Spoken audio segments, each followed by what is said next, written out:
Girls' Generation's career has been filled with amazing moments. Considered the biggest girl group K-pop has ever witnessed, they achieved monstrous popularity and even gained the title of nation's girl group. But while they were still rookies, they went through a lot of unfortunate incidents. The most infamous one taking place at the 2008 Dream concert, in which the hate that the group suffered online manifested in real life as they suffered a black ocean while performing.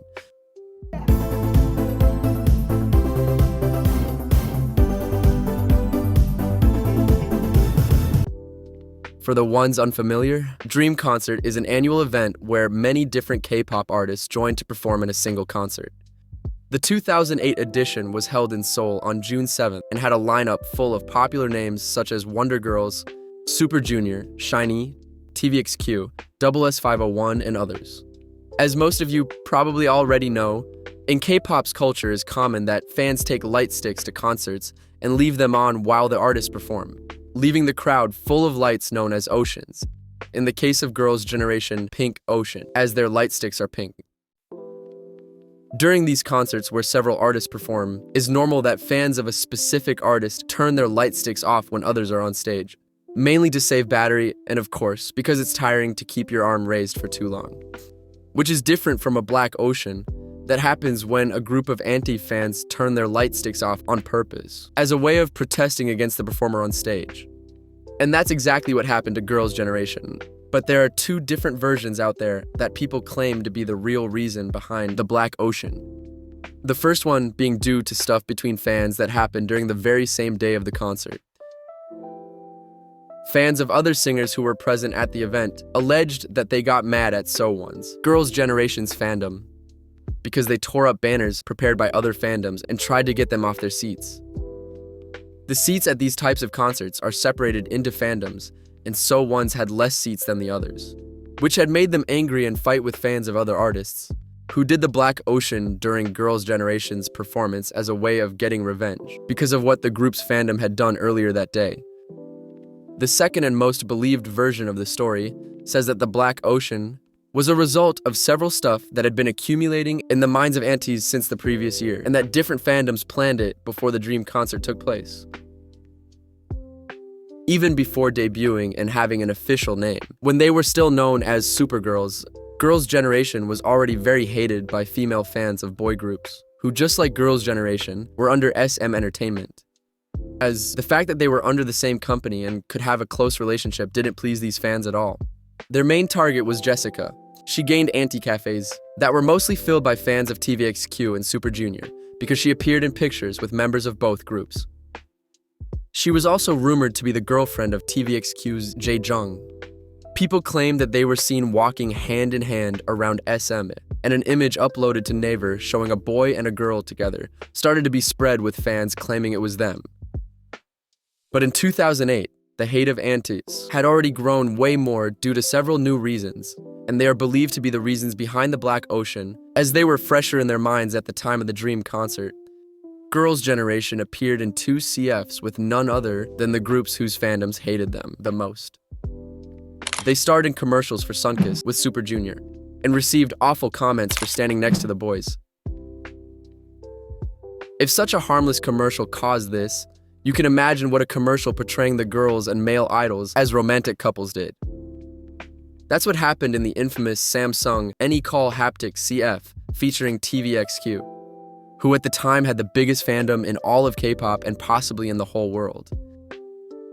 Although Cassie's and So1's had a bad blood even prior to Girls' Generation's debut, this CF made them become known almost as official declared enemies, as it led to one of the biggest fan wars of all time that surpassed all limits, with So1's going as far as to accuse TVXQ members of sexually harassing the girls as a way of trying to defend them from the jealousy of Cassie's. But as if that wasn't enough, Tiffany, who caused many different controversies at the time, and took Jessica's title of being the most hated Girls' Generation member, allegedly said that her group was more united than Super Junior, because unlike the boy group, they had no subunit up until that point. And when asked who was her favorite member of TVXQ, she answered Jae-jung without using the word oppa. I didn't find any proof to those, so keep in mind they may not be real. But now the ones that are really true Tiffany revealed on the show Star Golden Bell that she liked Kim Hyun-jun of Double S501 in the early days of his group, that Shinhwa's Haesung sounds like a goat on the show Boys and Girls Music Countdown. And no, not goat as in greatest of all time. She meant like a literal goat.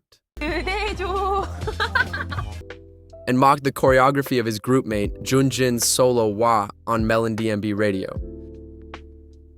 So when we got to the Dream concert, Girls' Generation were the #1 enemies of fans of Shinhwa, Super Junior, TVXQ, and Double S501. With the exception of Shinhwa, all of these groups were a part of the concert's lineup. Along with the fact that boy groups were always more likely to have the bigger fandoms, that are filled with young girls who create parasocial relationships with them and hate females who dare to acknowledge their favorite idol's existence. Girls' Generation were at huge disadvantage as they were still a rookie group who did not had a very successful debut, and as much supporters present at the event that was full of some of the biggest fan bases of early K-pop, who were not only furious at them, but ready to get revenge. Cassie's, Elf's, and Triple S came together now in person, and along with other fans who only joined in by influence, all to boycott Girls' Generation. When the girls' performance started, they turned their light sticks off, showed thumbs down, got up and went to the front of the seats holding signs. In one of them, that was captured in a video, it's possible to read the word silence. Along with almost complete darkness, that was what marked the approximate 8 minutes in which Girls' Generation performed, nearly silence. The loudest noise that came from the audience was when the aunties started to scream Wonder Girl's name.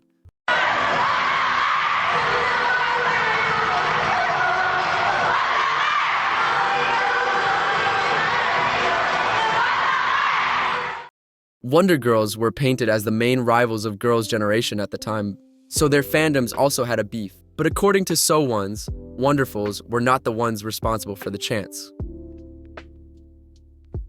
Girls' Generation were able to finish the performance without any bigger issues, but it was noticeable in the faces and trembling voices of some members that they were holding back tears. The group talked about this event during an interview in 2014, and Hyoyeon expressed, "We were focused on the stage, so we didn't really know about the boycott.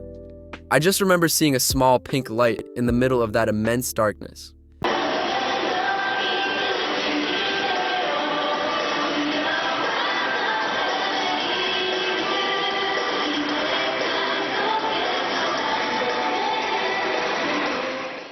The case gained a lot of attention from the public who mostly felt bad for the group, but the hate against them in these types of concerts continued. During the 2008 SM Town Live, which is an event pretty similar to Dream Concert, the same thing happened yet again.